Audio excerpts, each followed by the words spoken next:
un espacio en el que nos adentramos en las vidas de personalidades y figuras del país con un nuevo enfoque. Son historias detrás de los rostros que dejan huella y tú estás invitado a conocerlos, porque ahora abren los micrófonos del panel de análisis G9 en El Atrio de los Gentiles.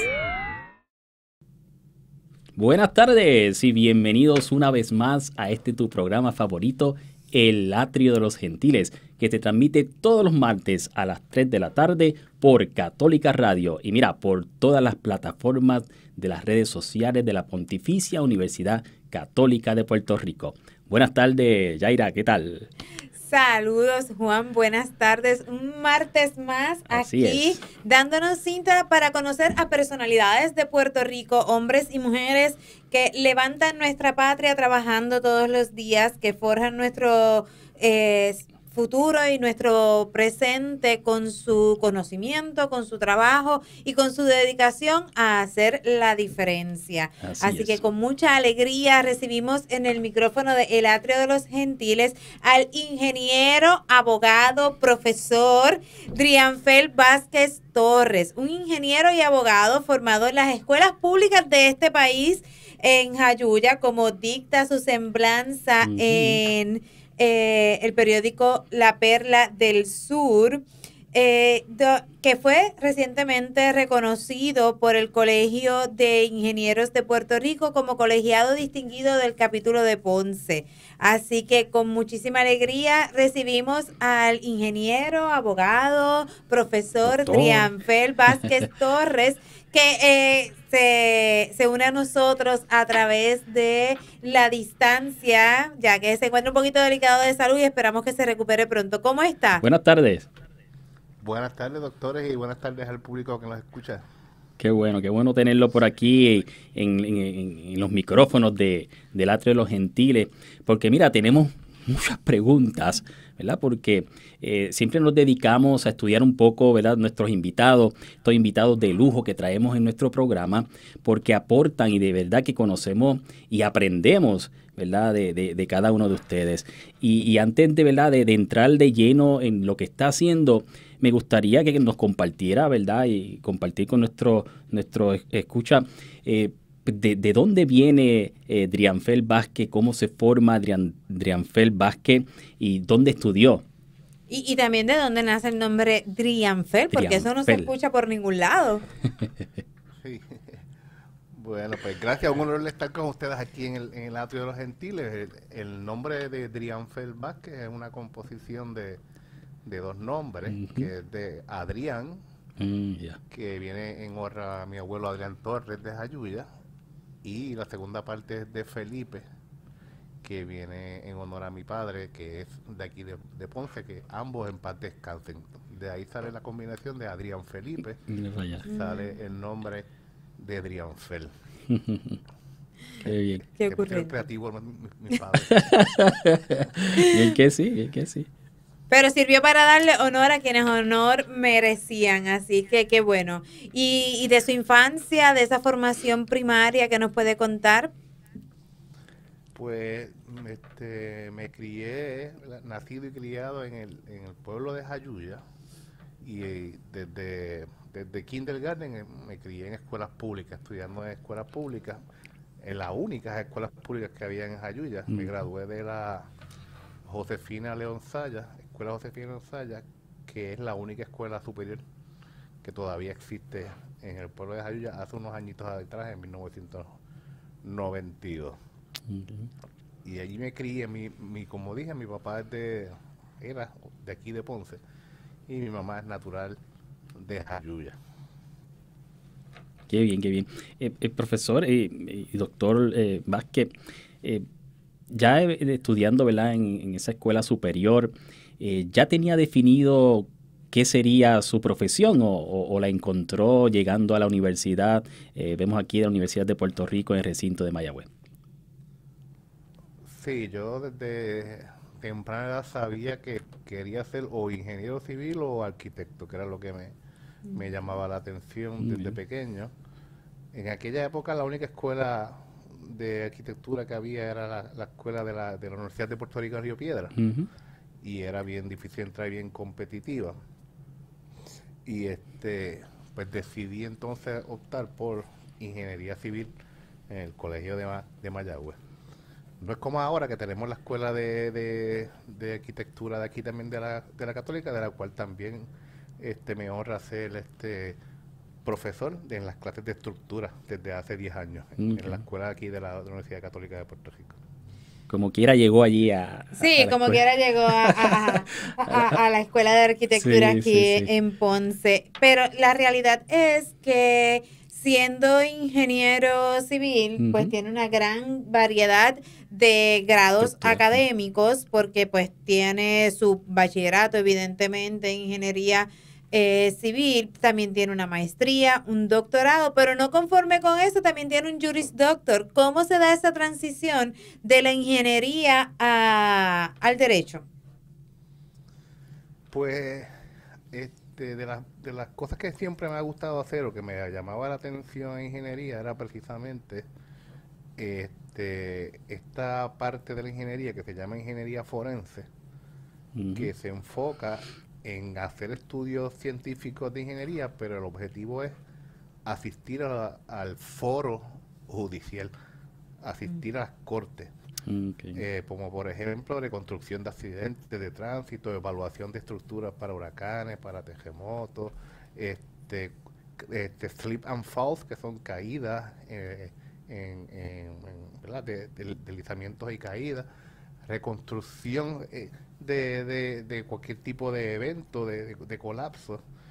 Entonces siempre que estudié ingeniería, siempre me gustó el poder trabajar más allá como ingeniero forense y como perito en las cortes. Luego de que terminé, como bien dijo la doctora, el bachillerato, la maestría en ingeniería estructural y el doctorado en ingeniería estructural, empiezo como a dar clases en diferentes universidades, pero también termino como decano de la Universidad de Puerto Rico en Ponce, acá, asuntos administrativos. Y tuve la oportunidad en ese momento de estudiar por las noches en la Pontificia Universidad Católica, en la Escuela de Derecho. Estudié Derecho durante las noches. En esa época el decano de la Escuela de Derecho era el decano Ángel González. González Román. Ujú. Sí, González Román. Entonces la idea, sí el derecho me gusta mucho, sí el derecho es interesante, pero mi intención mayormente de hacer ese segundo doctorado en Derecho era precisamente fortalecer el área de ingeniería forense y de perito y de peritaje en corte. Y de ahí que sale el nombre de mi compañía, Vázquez Forensics, Qué bien. que es una compañía que la trato de enfocar en ingeniería forense. Qué bien, qué bien. Qué interesante, porque uno siempre escucha de los peritos y escucha mucho de psicología forense. Claro, sí. Y es algo que típicamente se conoce, pero hablar de ingeniería forense es genuinamente un término bastante nuevo para Muy mí, nuevo así para mí, que sí. En esos procesos en los que usted presta su conocimiento como experto en el área de ingeniería estructural, ¿alguna anécdota que nos pueda contar de algún caso en particular que pueda compartir que haya servido como perito? Pues mira, hay varios casos que he salido como perito, pero una experiencia más interesante es cuando, por ejemplo, me nombran como comisionado especial. Eso significa que hay un pleito en corte que, by the way, el pleito está ahora, como bien dice, vivito y coleando, está corriendo, pero no puedo mencionar las partes, ¿verdad? Ok. En este programa. Pero lo que sucede es que hay una demanda de una parte, ¿verdad?, contra la otra parte. La parte demandante presenta su perito, su ingeniero forense. La parte contrademandada, pues también presenta su ingeniero. Y como los asuntos son altamente técnicos de ingeniería, pues el juez siente que necesita un apoyo externo de un tercer perito que se llama el comisionado especial, que es el que, como quien dice, le va a ayudar a traducir al juez o cuáles son las partes de los otros dos peritos. Entonces, en ese caso, pues yo estoy como comisionado especial y es como si fuera un enlace, como si fuera un traductor para decirle al juez, mira, esto es lo que básicamente presenta los primeros ingenieros de un lado, esto es lo que presenta el otro, y lo que yo opino es otro, y usualmente pues el juez se va, designa su opinión en la información o en la orientación que uno como comisionado especial le apoya al juez. Esa experiencia pues ha sido muy buena. Como perito en las cortes, pues he tenido la oportunidad de, por daños del huracán María, 5 años después, 6 años después del huracán, todavía hay pleitos por reclamaciones del huracán María. 3 años después de los terremotos, pues todavía hay reclamaciones por terremotos. Hay muchas reclamaciones pendientes todavía que no han llegado a los tribunales, pero están en la aseguradora, sí. En la aseguradora. O sea, son procesos que conllevan mucho tiempo. Las universidades también a veces suelen, como obviamente pues tenemos a nuestros estudiantes ahí, pues queremos evaluar las estructuras para verificar si están en buenas condiciones o reforzarlas. Y así se hacen muchas cosas muy interesantes en la ingeniería forense. Qué bien, qué bien. Perdone, ¿verdad?, un poco mi ignorancia, pero ¿cómo uno se convierte en un perito forense? Si hay estudios para esto y también si hay más, ¿verdad?, compañeros suyos que están también en esa rama. Sí, la ingeniería forense como tal, a diferencia de la psicología forense, que sí hay bachilleratos y maestrías y doctorados, la ingeniería forense como tal no se estudia en ningún tipo de universidad, eso no se brinda. Lo que lo hace forense, la definición de forense es perteneciente al foro. Ya. Y en este caso, ¿a qué foro? Pues nos referimos al foro judicial. Por eso, por ejemplo, cuando un psicólogo hace una evaluación de un niño, pero esa evaluación de ese niño o adulto es precisamente para ilustrar al foro judicial su determinación o su estudio. Eso es un psicólogo forense. Igualmente hay contadores. Cuando los contadores son contratados para hacer una evaluación fiscal de X o Y compañía, cuando ese estudio es precisamente para servirle de apoyo al foro judicial, ese contador se convierte en un contador forense. Cuando lo mismo, el foro judicial necesita un ingeniero para que le sirva, ahí sale el término ingeniero forense. No hay una ingeniería como tal que se llame ingeniería forense, pero sí hay muchos cursos de educación continua que nosotros tomamos y que yo he tomado en los Estados Unidos y aquí en Puerto Rico, precisamente dedicados a la ingeniería forense, precisamente porque es otro ambiente. Correcto, sí, en el que uno se desenvuelve y hay que saber cómo desenvolverse en ese otro foro. O sea, que por de ahí es que viene lo de ingeniería forense. Ya.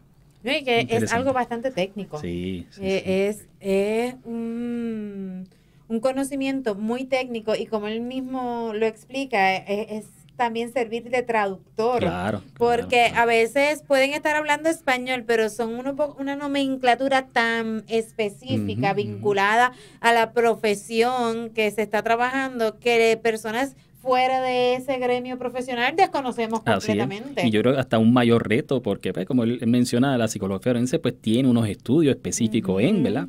Pero en lo que es la ingeniería, por eso quise hacer esa pregunta, porque ese grado técnico, esa educación continua que tienen que tener los ingenieros para capacitarse y llegar a lo que él dice, a ese foro, ¿verdad?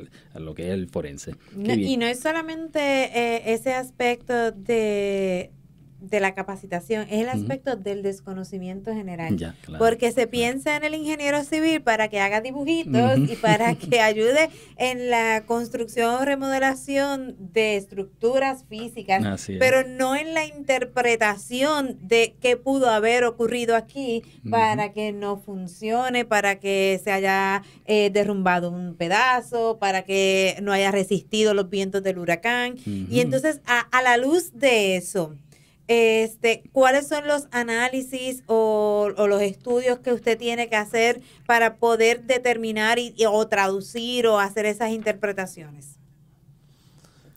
Pues en la mayoría, en muchos de los casos, hay diferentes alternativas de profundidad en la investigación.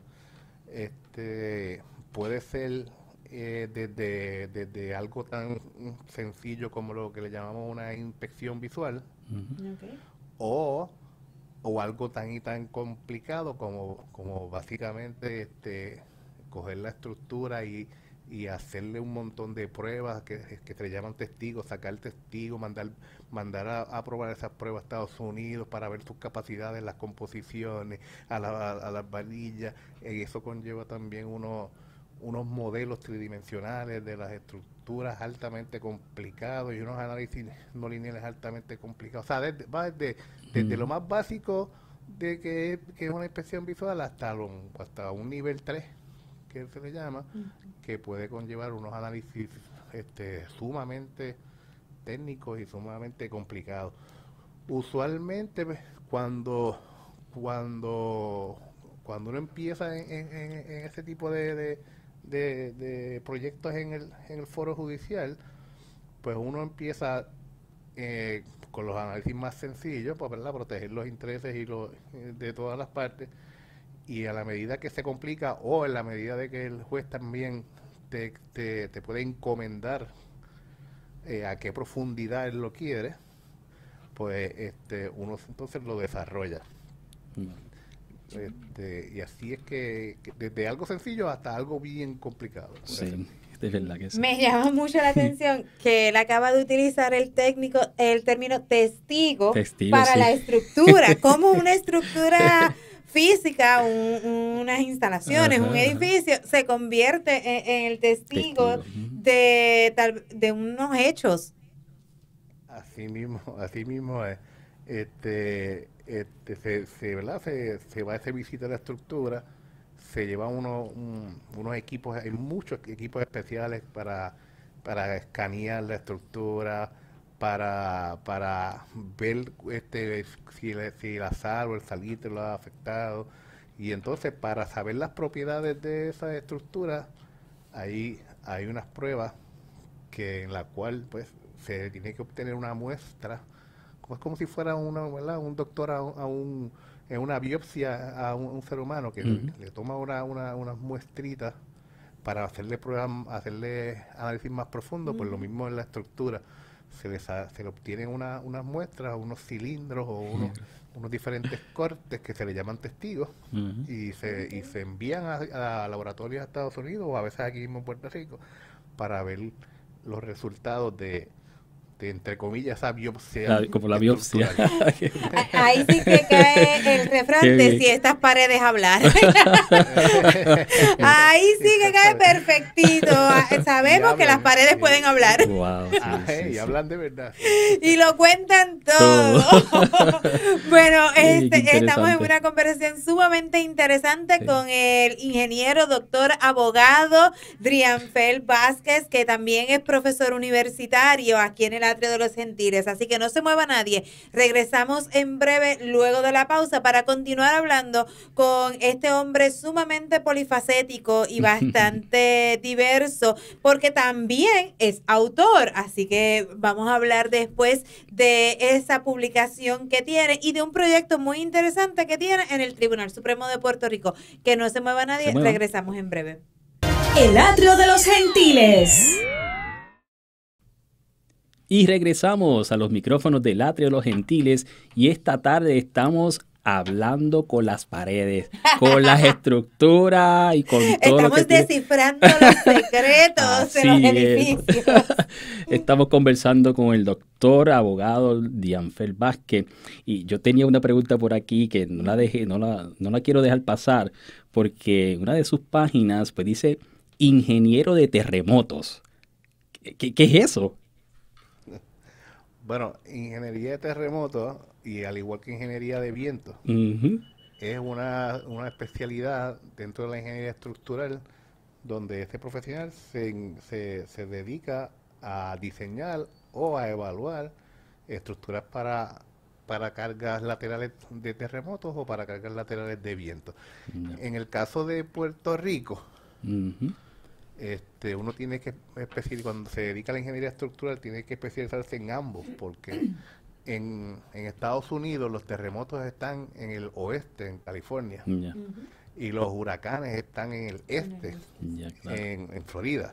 Pero lamentablemente en Puerto Rico tenemos los dos fenómenos actuando a la misma vez. Ya. Por lo tanto, uno tiene que especializarse en ambos fenómenos, porque en Puerto Rico ambos fenómenos nos afectan de igual manera. Y eso se llama ingeniería de terremoto y ingeniería de viento. Qué bien, qué bien. Vamos. Qué interesante. Y entonces Sí. eso es lo que quiere decir que usted tiene un grado menor en ingeniería geotécnica. Esa es la que habla de ingeniería Sí. de terremotos. No, la ingeniería geotécnica es una ingeniería que eso fue a nivel de doctorado, que es la ingeniería que básicamente estudia las propiedades de los suelos donde se instalan las estructuras. Ok. Y en los suelos es que se transmiten los terremotos a través de los suelos, que usualmente lo que hacen es empeorar la onda del terremoto en términos generales, aunque hay veces que no, pero en términos generales, mientras más malo es el suelo, si está correcto decir más malo, Ajá. mientras peor es el suelo, peor va a ser la intensidad del terremoto en esa estructura. Que más Ya. fuerte se va a Sí, sentir. sí. Sí, más fuerte va a sentir. Ok. Ok. Me imagino que ¿verdad? Todo esto tiene como un código de construcción, ¿no? Que tiene que cumplir con algo, ¿no? Sí, después del huracán María, Sí. en 2017, ¿verdad? Que entra pues, las ayudas, entra FEMA y todo esto, pues para el 2018 FEMA solicitó que se actualizaran los códigos en Puerto Rico, Ok. y en el 2019 entró una nueva familia de códigos de construcción a Puerto Rico, que digo una familia de códigos porque es una totalidad de 10 códigos que fueron adoptados en Puerto Rico y que son los que están vigentes ahora, que están códigos, por ejemplo, obviamente para edificaciones, para residencias, para la parte mecánica, para la parte eléctrica, para la parte ambiental, Wow. para la parte de piscina, para la parte de conservación de energía. Bueno, son 10 códigos. Y dentro de esos códigos, ¿verdad? Usualmente los profesionales nos especializamos. Yo me especializo en la parte de la estructural, los arquitectos tienen una parte de esos códigos, los ingenieros mecánicos tienen una parte en eso, los ingenieros eléctricos tienen una parte en esos códigos, Ok. y así es una familia de códigos gigantesca Wow. y volumétrica. ¿Y Sí. cómo es que el impacto del huracán María, que recientemente pues celebramos su triste aniversario, conduce al cambio en estos códigos? Ujú. Pues el huracán María, ¿verdad? Ha sido el huracán más destructivo en la historia de Puerto Rico. Y aparte también con los efectos del cambio climático y todas estas cosas que estaban ocurriendo, tuvimos la suerte de que con los fondos de FEMA logró mandar a hacer un estudio creo que fue en la Universidad de Gainesville, en Florida, donde lograron hacer lo que se conoce como un estudio de viento de toda la isla, que no sabía que excepto el único lugar donde está hecho ese estudio de viento es en Hawái, y gracias a Huracán María se logró hacer ese estudio en Puerto Rico. Ok. Y ahora Puerto Rico cuenta con uno de los mejores códigos de viento de todos los 50 estados, porque se prepararon unos mapas específicamente para la topografía de Puerto Rico, que nosotros llamamos los mapas. Se me olvidó el término ahora. Bueno, se me olvidó el término, pero la cosa es que ahora Puerto Rico tiene unos mapas específicamente de viento para cualquier zona donde tú vas a construir o desarrollar un proyecto. Y en ese sentido, eso ha ayudado mucho a Puerto Rico. Y ahora, cuando se diseña en Puerto Rico, se diseña mucho mejor que cuando se diseñaba antes con los métodos aproximados que se utilizaban. Ya, wow. Okay. Wow. Mira para allá. Yo jamás hubiese pensado que aparte, porque si uno piensa en el diseño de una estructura, yo hubiese dicho, pues hay que mirar el suelo, hay que mirar dónde es que se va a hacer, pero no hubiese pensado jamás que los vientos y el impacto de los vientos tendría algo que ver en el diseño y en la forma en que se construye y cómo influye en los códigos y en las normas de construcción del país. De hecho, él menciona, ¿verdad?, cómo el cambio climático, ¿verdad?, está afectando y es algo también que quiero preguntarle, porque ahorita el decano estaba hablando, ¿verdad?, de que siempre tiene una mata afuera y aunque pues se ponía a media, como que se iba a morir, le echaban agua y revivía, pero ahora por más agua que le echó, nunca revivió. ¿Cómo el cambio climático, doctor Lianfeld, está afectando también esta estructura y los estudios que tienen que realizar para tener una estructura más fuerte? Bueno, yo no soy, ¿verdad?, muy experto en cambio climático, pero sí nuestra experiencia y nuestro vivir, creo que nos hace más que evidente de que sí nuestro planeta está sintiendo ese efecto, y el huracán María lo confirma, ya, claro, que es el huracán recientemente que más destructivo en toda la historia de Puerto Rico. O sea, entonces, en Puerto Rico, como mencioné anteriormente, pues cuando uno diseña una estructura, yo básicamente tengo que hacer todos esos análisis, porque al final del día yo no sé si el diseño del edificio me lo va a controlar los huracanes o los vientos, o si el diseño del edificio me lo va a controlar los terremotos. O sea que yo tengo que prever para los dos. Tengo que decir, a veces, hay veces que el diseño del edificio me lo controlan las fuerzas de los vientos, y hay veces que el diseño del edificio me lo controla la fuerza de los terremotos. O sea, que siempre tenemos que estar haciendo los dos análisis para ver cuál de los dos depende de dónde esté localizado, porque obviamente hay sitios en Puerto Rico donde los vientos llegan a 200 y pico de millas por hora, son súper altos, y hay otros sitios donde los vientos son más bajitos, pero los terremotos son más fuertes en un lado que en otro. O sea, que hay que hacer ambos análisis para uno poder diseñar esa estructura, ¿verdad? Porque el fin de toda estructura es servirle al ser humano y darle esa seguridad a esas personas que viven ahí dentro. Interesante. Sí, es sumamente interesante, y voy a utilizar esa última frase que nos comparte el licenciado, ingeniero, profesor, yo no sé ni qué profesión llamarle, Drianfeld Vázquez, y es el asunto de la vivienda segura. Para nuestros ciudadanos, para todo Puerto Rico. Es algo que muchas personas damos por sentado, de que es obvio, de que todos tenemos una vivienda segura, de que es obvio que la vivienda debería ser segura, pero hemos visto casos y situaciones en los que no se da de esa manera, en los que yo digo las casas de empate, que vemos en las urbanizaciones, estas casas donde le construyeron en la parte de arriba, o le hicieron le añadieron una extensión, un anexo, y vemos muchas situaciones como estas en el diario vivir, que las hemos normalizado, y que pensamos que pues está bien, y también vemos muchas personas que no gozan de esa vivienda segura. ¿Qué instrumentos, qué recursos hay dentro de nuestro sistema para que una persona pueda acceder a una vivienda segura o al diseño de una vivienda segura? Si es que a través del Colegio de Ingenieros, ¿cómo se puede tramitar esto? Sí, lo primero que tiene que hacer cualquier persona que tenga alguna duda con respecto a la seguridad de su hogar y la de su familia es contactar a un profesional que esté debidamente licenciado y que sea un especialista en el área donde él tiene la preocupación. Definitivamente en Puerto Rico ocurre mucho eso, que cogen y construyen casas encima de casas y todas esas cosas, que eso obviamente no es recomendable hacerlo sin la evaluación de una persona que esté debidamente licenciada para hacerlo.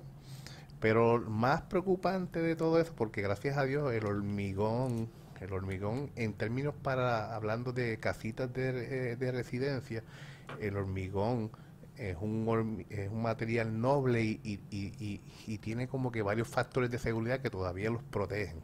Okay. Donde estamos bien desprotegidos es como podemos ver después del terremoto en Guánica, todas estas casitas que están sobre columnas esbeltas, que están en las laderas de nuestros municipios, que están sumamente vulnerables tanto para viento como para huracán. Y en ese tipo de casas cualquier modificación es casi sacrificarla.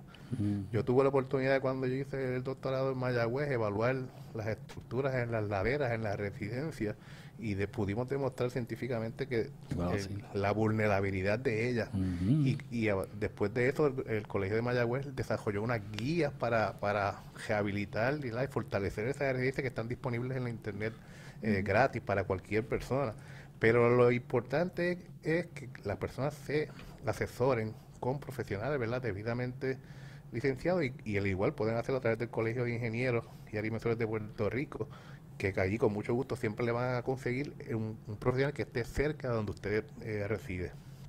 Yo soy de Mayagüez y él hablaba de las casas de las laderas y yo me venían las imágenes inmediatamente, las casas de las casas de zancos en los barrancos.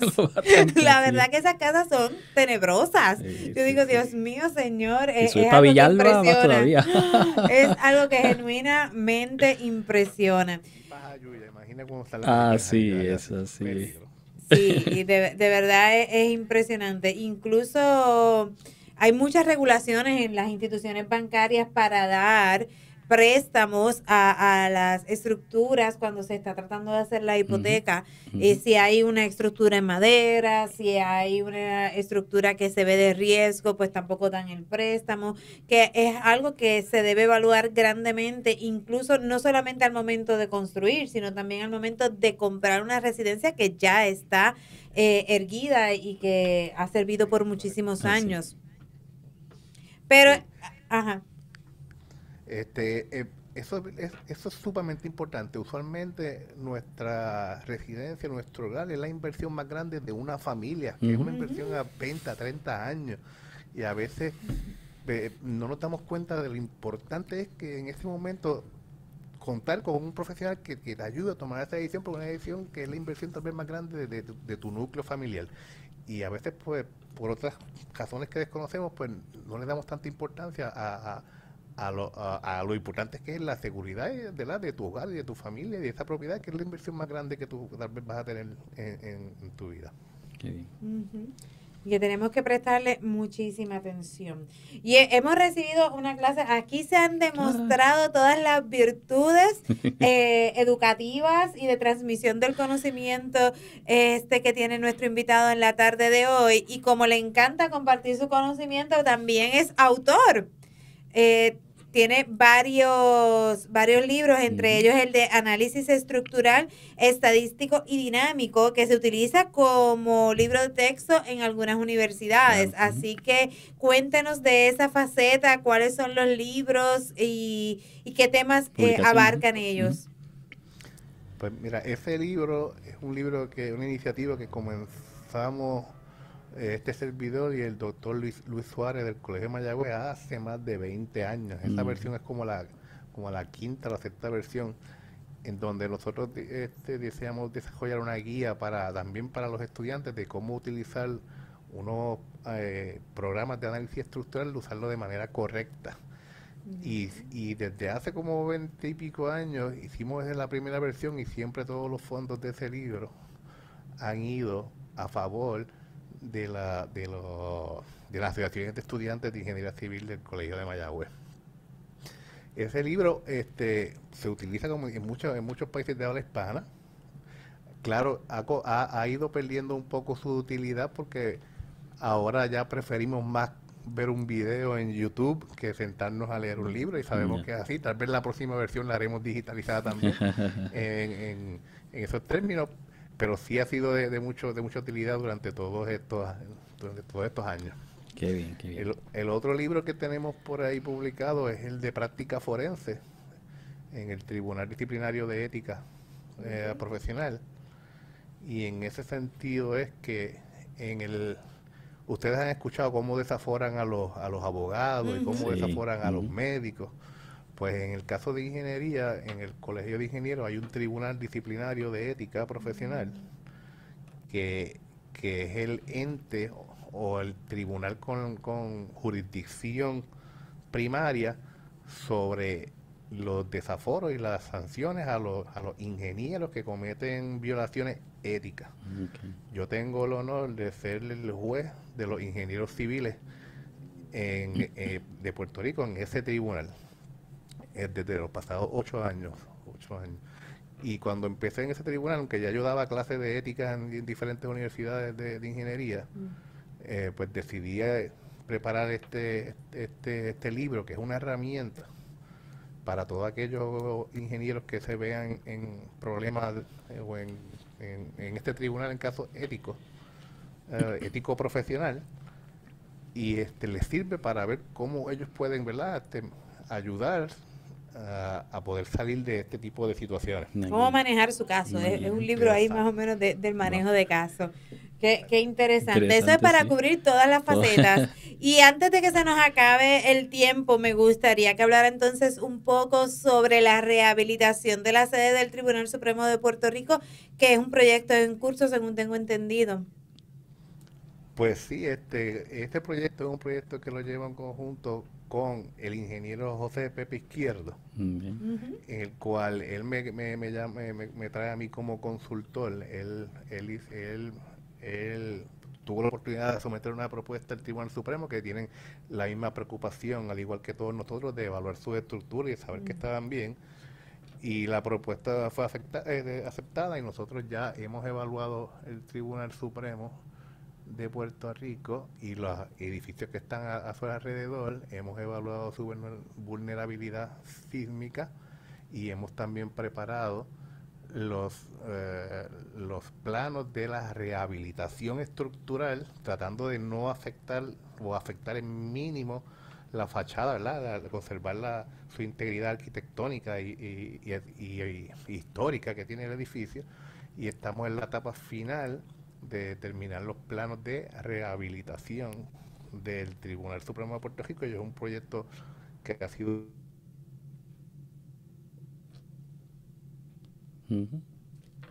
Se nota que es un proyecto sumamente interesante en el que están involucrados. Así que, Juan, en este programa hemos aprendido que las paredes hablan literalmente, algo que no sabíamos y que pensábamos que lo decían las abuelitas de pura casualidad. Pero también aprendimos que los edificios se rehabilitan.